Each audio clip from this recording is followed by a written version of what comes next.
नमस्कार, आप देख रहे हैं क्रांति बुलेटिन न्यूज और मैं हूं आपके साथ आरती सिंह आजाद। रुक करते हैं आज की खास खबरों की ओर।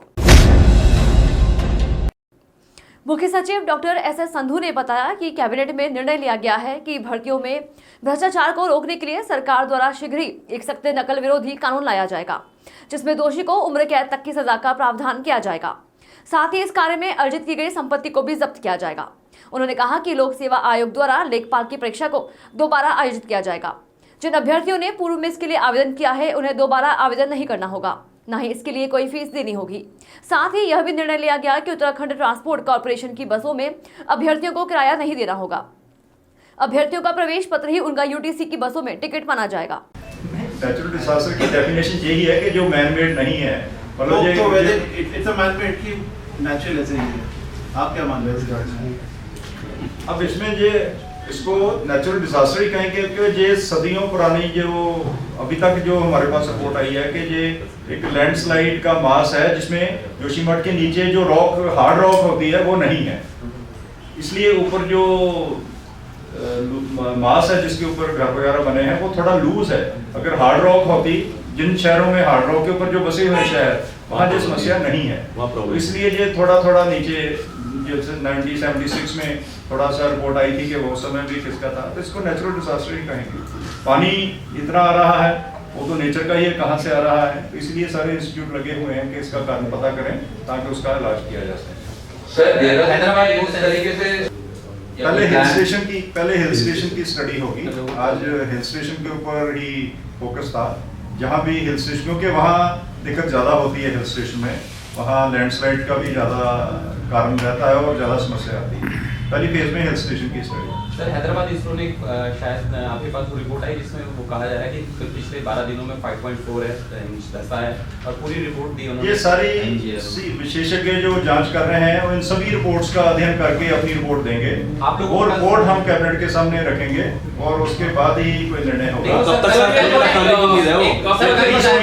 पीसमील कई रिपोर्ट्स आ रही हैं, हमने सभी को कहा, कईयों ने प्रॉमिस किया हम 1 सप्ताह में दे देंगे, कई कह रहे हैं कि जैसे हाइड्रोलॉजी की वो पानी कहाँ जा रहा है उसमें समय लगता है। लगभग 15 दिन।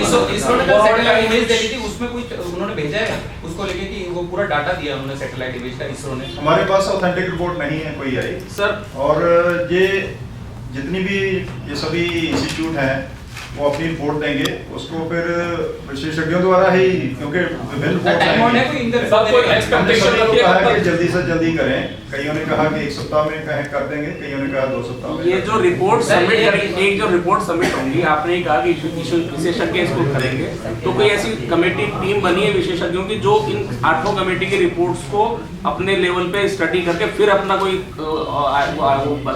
कमेटी बनाएंगे हम, अभी नहीं बनी है। जब रिपोर्ट आ जाएगी तो फिर उसमें देखेंगे कि कौन इसका सभी का निष्कर्ष निकाल के कैबिनेट के सामने प्रस्तुत करें। Thank you. जिलाधिकारी विनय शंकर पांडे एवं वरिष्ठ पुलिस अधीक्षक श्री अजय सिंह ने शुक्रवार को ऋषिकुल ऑडिटोरियम में लोहड़ी मकर संक्रांति के स्नान पर्व हेतु नियुक्त पुलिस प्रशासनिक, जोनल और सेक्टर मजिस्ट्रेट की संयुक्त ब्रीफिंग में प्रतिभाग किया। ब्रीफिंग में बताया गया कि पूरे मेला क्षेत्र को 7 जोन तथा 17 सेक्टरों में विभाजित किया गया है। विनय शंकर पांडे ने ब्रीफिंग को संबोधित करते हुए कहा कि लोहड़ी मकर संक्रांति के स्नान पर्व पर बड़ी संख्या में श्रद्धालुओं के पहुंचने की संभावना है। उसी को दृष्टिगत रखते हुए हमें अपनी पूरी व्यवस्थाएं चुस्त व दुरुस्त रखनी है। उन्होंने अधिकारियों को निर्देश दिए कि जहां भी जिस किसी अधिकारी की तैनाती की गई है वे पहले से पहुंचकर अपने तैनाती स्थल से अच्छी तरह वाकिफ हो जाएं। उन्होंने सुरक्षा व्यवस्था का जिक्र करते हुए कहा कि अधिकारी तैनाती स्थल के आसपास पूरी चौकसी बरतें तथा कहीं से भी अगर संदिग्ध गतिविधियों की आशंका होती है तो उसकी सूचना तुरंत उच्च अधिकारियों को देना सुनिश्चित करें ताकि समय पर आवश्यक कार्यवाही की जा सके। वरिष्ठ पुलिस अधीक्षक अजय सिंह ने ब्रीफिंग को संबोधित करते हुए कहा कि लगभग आप सभी मेला स्नान पर्व आदि की ड्यूटी कर चुके हैं तथा मेले के स्वरूप से भी आप लोग अच्छी तरह से वाकिफ हैं। मेले स्नान पर्व में किस समय अधिक श्रद्धालु इकट्ठा होते हैं उससे भी आप अच्छी तरह परिचित हैं। अतः मौसम का ध्यान रखते हुए आपको पूरी सतर्कता से अपनी तैनाती स्थल की महत्ता को समझते हुए पूरी तरह से सतर्क रहना है। उन्होंने कहा कि प्रशासन तथा पुलिस के अधिकारी आपस में समन्वय स्थापित करते हुए अपने अपने तैनाती स्थलों पर समय से पूर्व पहुंचे। श्री अजय सिंह ने संवेदनशीलता का जिक्र करते हुए अधिकारियों को निर्देश दिए कि क्राउड कंट्रोल, ट्रैफिक कंट्रोल के अतिरिक्त आपको सुरक्षा पर भी विशेष ध्यान देना है तथा संदिग्ध वस्तुओं तथा गतिविधियों पर कड़ी नजर रखें। इसमें किसी भी तरह की लापरवाही बर्दाश्त नहीं की जाएगी। उन्होंने कहा कि चाहे हाईवे हो, निकासी पॉइंट हो या स्नान घाट, कहीं पर भी अधिक क्राउड की स्थिति नहीं बनी चाहिए तथा स्नान घाटों में ऐसी व्यवस्था बनाई जाए कि एक स्थान पर अधिक श्रद्धालुओं की भीड़ इकट्ठी न हो पाए। सबसे महत्वपूर्ण स्नान है, चूंकि मकर संक्रांति का स्नान है और 2 माह बाद अब ये पहला स्नान पड़ जाता है इस साल का, और इसलिए बहुत ही महत्वपूर्ण होता है। और उसकी आस्था के हिसाब से भी देखा जाए तो काफ़ी संख्या में लोग, तीर्थार्थी लोग यहाँ पर आते हैं, जो करीब इस बार अनुमान है कि 8 से 10 लाख लोग तो करीब आने चाहिए, क्योंकि मौसम भी ठीक है। और साथ ही साथ इसमें जो व्यवस्था को लेकर पुलिस प्रशासन की ज्वाइंट जो अभी सबको ब्रीफिंग भी कर दी गई है। 1000 से ऊपर करीब हमारी फोर्स डिप्लॉय की गई है। ट्रैफिक की व्यवस्था को भी देखकर खास फोकस इस बार किया गया कि जिससे जो श्रद्धालु है उनको आने जाने में ज़्यादा दिक्कतें ना हो। इन्हीं व्यवस्थाओं को लेकर ब्रीफिंग फोर्स की गई है। जो ड्यूटियां अभी आज हमारी 2 बजे से शुरू हो जाएंगी, जो शिफ्ट वार जो है मेले की समाप्ति तक निरंतर जारी रहेंगी। सर कितना देखिए, हमेशा जब भी इस तरह के बड़े मेले के आयोजन होते हैं, और हमारा 26 जनवरी भी एक पर्व आ रहा है जिसमें संवेदनशीलता बनी रहती है, तो उसको देखते हुए मॉकड्रिल भी की गई है। और ड्यूटीरत कर्मचारियों को यह भी बताया गया है कि अपनी ड्यूटी के अलावा जो है कोई संदिग्ध बैग या कोई व्यक्ति मिलता है तो उसके बारे में भी नजर रखें। तो इसी बारे में ये ब्रीफिंग एक कर्मचारियों को की गई है। तो इस जो हमारी जो पूरी टीम है उसको सभी तरह से ब्रीफ कर दिया गया है। मुझे पूरी उम्मीद है कि मेला सकुशल अच्छे से होगा। ट्रैफिक व्यवस्था भी अच्छे से बनाने के लिए एसपी ट्रैफिक और इनको अलग अलग निर्देश दिए गए हैं कि टीमें मोबाइल में भी रहेंगी। मुझे लगता है कि मेला में जो श्रद्धालु आ रहे हैं वो अच्छे से स्नान करके जा सकेंगे। आज स्थानीय SMJN PG कॉलेज में लोहड़ी का पर्व बहुत ही हर्षोल्लास एवं धूमधाम से मनाया गया। इस अवसर पर कॉलेज प्राचार्य प्रोफेसर सुनील कुमार बत्रा ने अग्नि प्रज्वलित कर लोहड़ी का पूजन किया। प्रोफेसर बत्रा ने कहा कि लोहड़ी पर्व प्रेम व सद्भाव का संदेश समाज को देता है तथा समाज में समरसता का वातावरण बनाता है। लोहड़ी पर्व के महत्व पर प्रकाश डालते हुए उन्होंने कहा कि इस दिन घर से विदा हुई बहन और बेटियों को प्रेम पूर्वक घर पर बुलाया जाता है और उनका आदर सत्कार किया जाता है। इस दिन नवविवाहित जोड़े की भी पहली लोहड़ी की बधाई दी जाती है और शिशु के जन्म पर भी पहली लोहड़ी के उपहार दिए जाते हैं। सभी लोग एक जगह एकत्र होकर लोहड़ी जलाते हैं और लोहड़ी का विशेष प्रसाद गजक, रेवड़ी, मूंगफली और तिल आदि वितरित किया जाता है। डॉक्टर बत्रा ने आह्वान किया कि लोहड़ी पर्व के मौके पर बेटी बचाओ बेटी पढ़ाओ अभियान की सार्थकता तभी हो सकती है जब हम बेटियों को उचित सम्मान दिलाने में भरपूर सहयोग करें। लोहड़ी पर्व देश के विभिन्न राज्यों में हर्षोल्लास व उत्साह के साथ मनाया जाता है।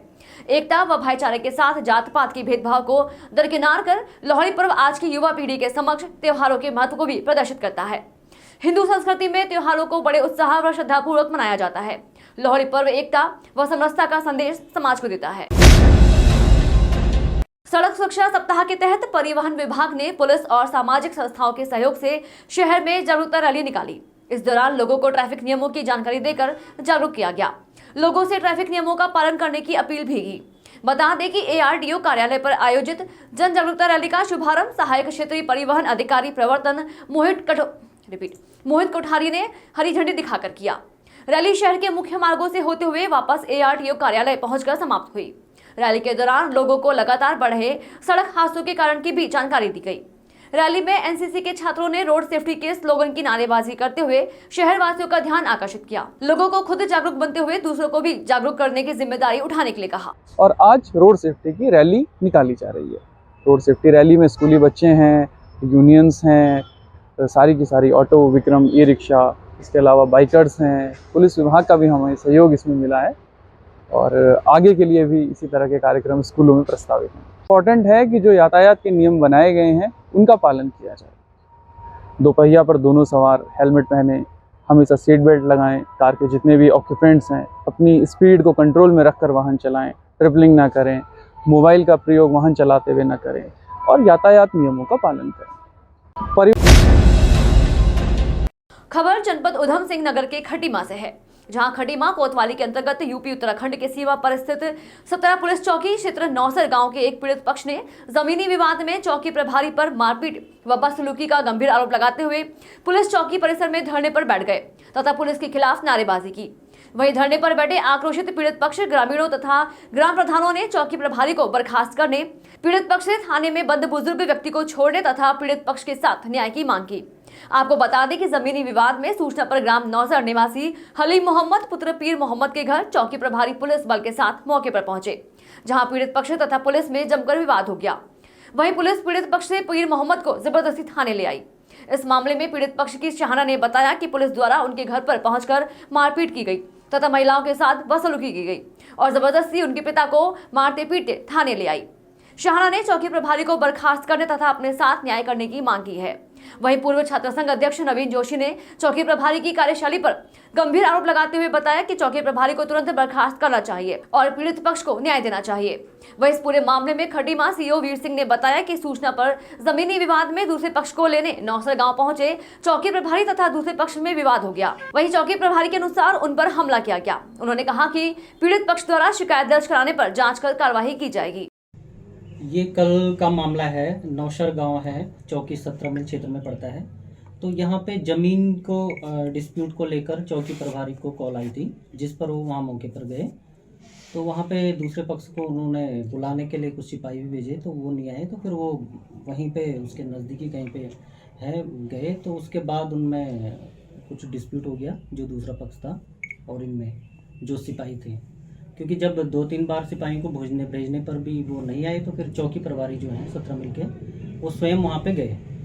तो उसके बाद फिर उनमें आपस में खींचतान हुई और चौकी प्रभारी की जो तहरीर है उसके अनुसार कि जो दूसरा पक्ष है उनके द्वारा उन पर अटैक कर दिया गया और उनके जो स्टाफ है वो भी तोड़ दिए गए। तो सर उधर से इसमें अभी अगर वो देंगे उसमें लिखित, उसमें भी इंक्वायरी कर लेंगे जो भी। और सर आपके पास धरना दिया गया था पीड़ित परिवार द्वारा, कुछ जनप्रतिनिधि को प्रधान थे जो भाजपा के नेता भी हैं, कांग्रेस के भी हैं। हाँ, तो उनकी मांग है सर चौकी इंचार्ज का भी है, पब्लिक के प्रति या समाज के प्रति अच्छा तो नहीं। जो भी अगर उनकी ऐसी शिकायतें हैं उनको उन पे भी जांच की जाएगी, फिर उसके बाद ही अग्रिम कार्रवाई की जाएगी। पहले तो मैं धन्यवाद करना चाहूँगा प्रेस के साथियों का, जो प्रमुखता से आप इस खबर को उठा रहे हैं। और साथ ही सोशल मीडिया पर जो हम लोगों ने देखा, एक वीडियो काफ़ी देर से वायरल हो रहा था, जिसमें साफ साफ चौकी इंचार्ज 17 मील जो है एक बुजुर्ग को जो है घसीटते हुए पीटते हुए नजर आ रहे हैं, वो साफ दिख रहा है। बाकी जब जानकारी ली तो लोग कह रहे हैं, जैसे बता रही है कि पुलिस ये जो है कि ज़मीन का मामला था। मैं कहना चाहता हूँ कि पुलिस को भाई ज़मीन का मामला था तो आपका क्या काम था? आपका काम है शांति व्यवस्थाओं को बनाना। पुलिस का काम है जो है मित्र धर्म को, मित्र पुलिस कहा जाता है, मित्र धर्म को निभाना, आपसी सामंजस्य बनाना, ना कि किसी के घर में जाके मारपीट करना। यदि राजस्व का मामला था, भाई आप घर पे क्यों गए, किस बेस पे आप घर गए, कौन सा नोटिस मिला था जिसके आधार पर गए? अगर नोटिस के आधार पर भी गए, हम कहते चलो, आप कहते कि नोटिस मिला या नहीं मिला, नोटिस के आधार पर भी गए तो किसी को पीटने का कोई अधिकार नहीं है। मानवाधिकार में साफ साफ किया गया है, किसी को पीटने का अधिकार नहीं है। इस चौकी इंचार्ज के खिलाफ जो कई मामले, ये पहला मामला नहीं है, कई मामले जो है आ चुके हैं, जिसकी शिकायत कप्तान साहब तक जा चुकी है, उच्च अधिकारियों तक पहले भी जा चुकी है। कम से कम 9 से 10 मामले ऐसे हैं जिन्हें जो साफ तौर पे दिख रहे हैं कि बेमतलब का लोगों को परेशान करने का काम किया जा रहा है। भाई पुलिस क्या है, भूमाफियागिरी अब पुलिस कराएगी? भूमाफियाओं के साथ मिलकर क्या पुलिस ने इस काम को करना चाहिए? मैं आप पत्रकारों के माध्यम से पूछना चाहता हूँ उच्च अधिकारियों से कि भाई कहाँ की किस कानून में लिखा है कि जो है बिना नोटिस के आप किसी के घर पे जाकर पीटेंगे? दूसरा, जब घर की महिलाएं जब आती हैं बीच में तो महिलाओं को पुलिस के द्वारा पीटा जाता है। भाई आप अगर घर में घुस रही तो महिला कांस्टेबल आपके साथ में होनी चाहिए, कोई महिला अधिकारी आपके साथ में होना चाहिए, लेकिन आप किस बेस पे गए? सुबह भी आप बुला सकते थे, रात को किसी के घर जाना क्या इतनी कौन सी ऐसी बात हो गई थी जिसके लिए? या तो हाँ कहीं पर ऐसी स्थितियाँ हो जाती हैं जहाँ पर लगता है कि कोई बड़ा विवाद हो सकता है, तो उसको नियंत्रण करने के लिए है पुलिस, ना कि लाठियाँ भाजने के लिए। यहाँ तो आप लोगों को साफ साफ दिख रहा है वीडियो के माध्यम से कि किस प्रकार से जो है पीटा जा रहा है, नीचे गिराकर पीटा जा रहा है। और एक बात और सुनने में आ रही थी कि अब पुलिस अपने बचाव में कह रही है कि मेरे पीतों को तो जो है खींचा गया। आप वीडियो में देख लीजिए, पुलिस की वर्दी पर किसी ने हाथ नहीं उठाया। लोग कहते हुए नजर आ रहे हैं कि भाई पुलिस का हम सम्मान करते हैं, खाकी का हम सम्मान करते हैं। इस प्रकार से अगर पुलिस के अधिकारियों के द्वारा रोइए रहेंगे तो पुलिस का सम्मान करना कौन चाहेगा, ये बताइए आप। क्या कार्रवाई चाहते हैं सर? कार्रवाई हम सीधी सी बात है कि निलंबित किया जाए, चौकी इंचार्ज को तत्काल सस्पेंड किया जाए। अन्यथा अगर इस मामले में ये कोई दलगत राजनीति का मामला नहीं है, ये सामाजिक मुद्दा है। इस मुद्दे को लेकर अगर हमें जाना पड़ा, अगर हमें पुलिस से उम्मीद तो नहीं है कि कहीं ये मुकदमा दर्ज करेंगे कोतवाल के खिलाफ, मुकदमा ये इनके खिलाफ। कोतवाल साहब से भी निवेदन है कि इंचार्ज के खिलाफ जो है मुकदमा होना चाहिए, यहाँ 17 मील जो है इनके खिलाफ होना चाहिए। हमें उम्मीद तो नहीं है कि पुलिस इस मामले को करेगी, लेकिन आज हम सारे अधिकारियों को जो है इसकी कॉपी जो है भेज रहे हैं। सारी प्रतिक्रिया हर अधिकारी को कप्तान साहब तक भी पहुँचा रहे हैं, DGP DIG तक भी पहुँचा रहे हैं। अगर यदि इसमें मुकदमा नहीं दर्ज होता, पुलिस वाले हमारे घर में घुसे, 2 लोग ऐसे मुंह कर बांध के, हमें समझ में नहीं आया कि ये कौन है। आए और मेरे पापा को एक ने यहाँ से दाढ़ी से ऐसे पकड़े और एक कॉलर से पकड़ के खींच के ले जाने लगे। मैं पूछी कि क्यों ले जा रहे हैं आप लोग, हैं कौन? तो फिर उनका मुंह खुल गया तो हमें समझ में आया कि ये पुलिस वाले हैं, पुलिस किसे आए हुए हैं। फिर उन्होंने संदीप पुलगवाल मुझे यहाँ से पकड़ के मुझे ऐसे धक्का दे दिया। उसके बाद से फिर मैं बोली किस जुर्म में आप लेके जा रहे हैं, मेरे पापा का जुर्म क्या है ये बता दीजिए, आप ऐसे किसी के घर में घुस के नहीं ले जा सकते। बोल रहे हैं कि पुलिस चौकी में ले जाके बताऊंगा, यहाँ पे कुछ नहीं बताऊंगा। और वो पूरा ड्रिंक किए हुए थे और ऐसे वो फिर मारा पीटी भी ऐसे कर रहे थे जैसे लग रहा है वो अपना गुस्सा निकाल रहे पुलिस वाले नहीं। फिर मैं दोबारा से उठी और उनको मतलब पकड़ने की कोशिश की अपने पापा को, तो संदीप पुलगवाल मुझे लात से मारे, पेट में भी चोट लगा, यहाँ भी। उसके बाद उन्होंने दोनों हाथ से मेरे ऐसे बाल पकड़ के खींचे, उसके बाद से यहाँ से भी पकड़ के फेंक दिया। उसके बाद से फिर जब मैं उनके हाथ पकड़ ली तो उन्होंने पूरा मेरा हाथ मोड़ दिया। उसके बाद से बोले कि जो कोई मेरा कुछ नहीं कर सकता, हटो। मैं कही कि नहीं ले जाने दूंगी, आप किस जुर्म में लेके जा रहे हैं। मैं चाहती हूँ कि अगर कानून है तो इन पे कार्रवाई हो और इनकी वर्दी उतार ली जाए। ये अब तो वर्दी की बेइज्जती कर रहे हैं, हमें इंसाफ चाहिए। मेरा नाम सहाना है और इन्होंने मारा तो मारा, मारने के साथ साथ में गंदी गंदी गालियां भी दी हैं जिसको मैं बोल नहीं पा रही हूँ। फिलहाल इतना ही। खबरों का सिलसिला लगातार जारी है, बने रहे क्रांति बुलेटिन न्यूज के साथ। नमस्कार।